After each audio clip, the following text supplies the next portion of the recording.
Now, there are times when a property sits on the market for months without any offers.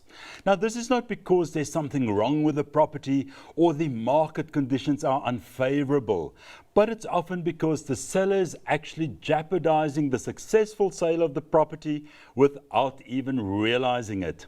Well, to shed some light on some of these common mistakes made by sellers and how to remedy them, I'm now joined by real estate professionals Hanneleen Roux and Annette Kasselman. Annette, Hanneleen, welcome to All About Property. Thank you very much. Thank you for having us, Cornelius. Now, let's talk about these mistakes that are made by sellers. Annette, I'm going to start with you. The first mistake is wanting too much money for their properties. Talk to us about this. Yes, Cornelius, I think that is the most common mistake that owners make because they've got a price in mind for their property, but that's not necessarily the price that a willing and able buyer is prepared to pay. No, why do they always think their properties are worth more than what it actually is? And then how do you sort of bring them back to reality? Cornelius, I think it's a very emotional thing to sell your property. So you are emotionally invested in the whole situation. So there I think it's very important to appoint a good estate agent who can do a comparative market analysis for you, compare your house to other properties that have been sold in that region or other properties that look like yours, not necessarily in the same region, but yeah, that look like yours. And according to that, if you can compare, say, 10 houses, then and do the comparative market analysis, it's easier to tell the sellers, look, this is what it's all about.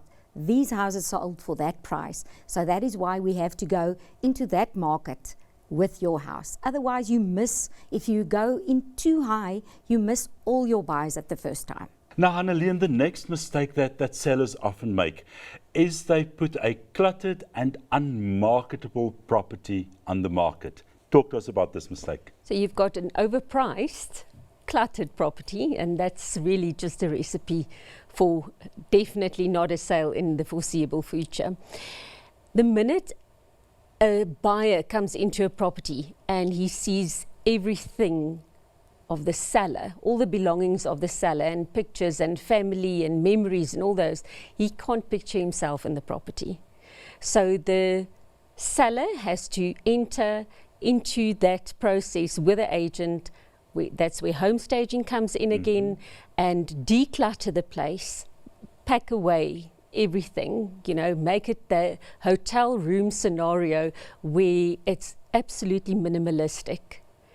And by that stage, the seller has made the decision to sell. That's why the estate agent is there. So take the 2 weeks before the pictures are taken and declutter the property. But here's the thing, Hanneleen. You have these sellers who've been living in their properties for 20, 30 years. Yeah.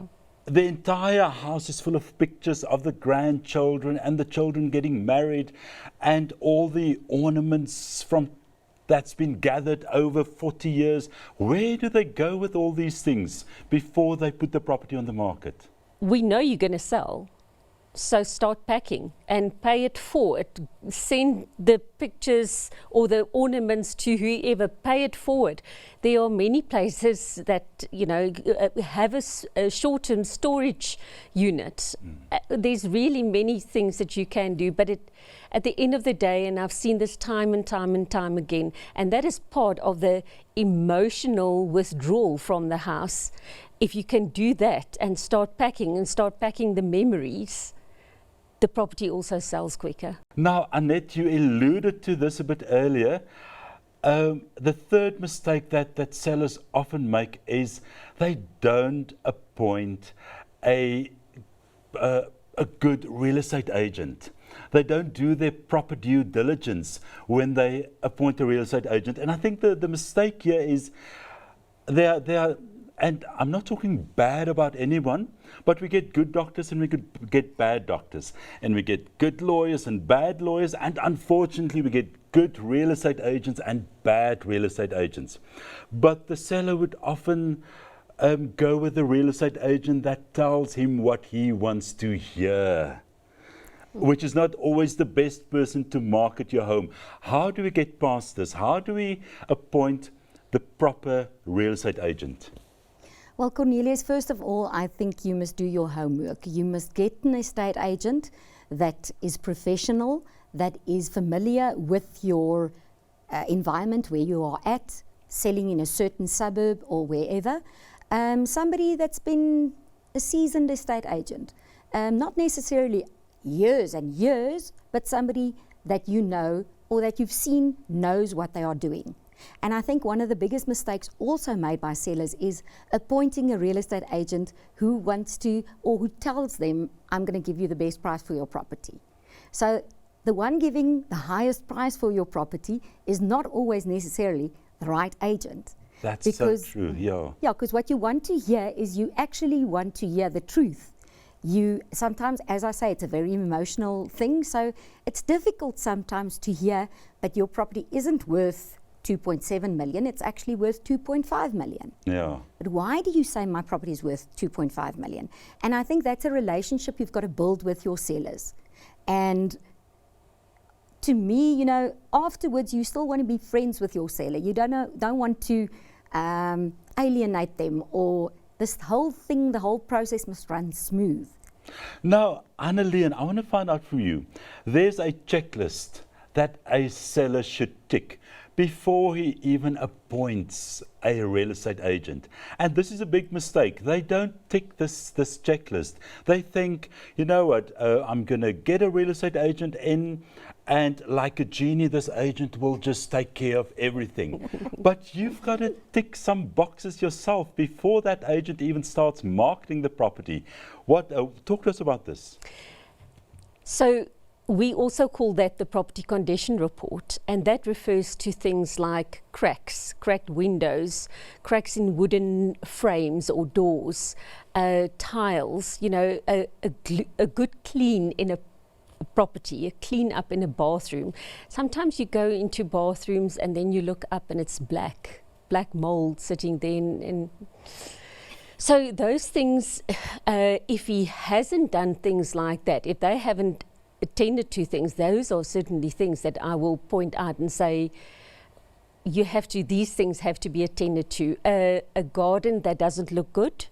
I'm not saying you have to spend a fortune at all. As I've said, we know you're going to move. It's a matter of time. So start packing, get the garden in order, definitely all the animal evidence removed. And yes, so the plumbing, leaking taps, so it's more than only on the surface, you know, that they have to. And how important is building plans? Utmost importance. Of utmost importance. It's part of the property condition report, and a copy of the building plans have to be given to the new owner. Okay, fantastic. Well, we're almost out of time. I'm going to start with you, Annette. Just your last piece of advice for sellers wanting to put their properties on the market. You have to have some rapport with your seller. I say it's like an interview. Interview the estate agents and see who you have a rapport with, who you can get along with, who you can maybe see as a friend at the end of this transaction. Lovely advice. Hanneleen, last thoughts. Appoint someone who doesn't only talk the talk. It's based on the facts. And they might not tell you what you want to hear, but they will also have your best interest at heart when it comes to defending your price, if your price is correct at the end of the day. I love that. Well, Annette, Hanneleen, thank you so much for your time. Lovely having the two of you on the show today. Thank you, Cornelius. Thank you so much, Cornelius.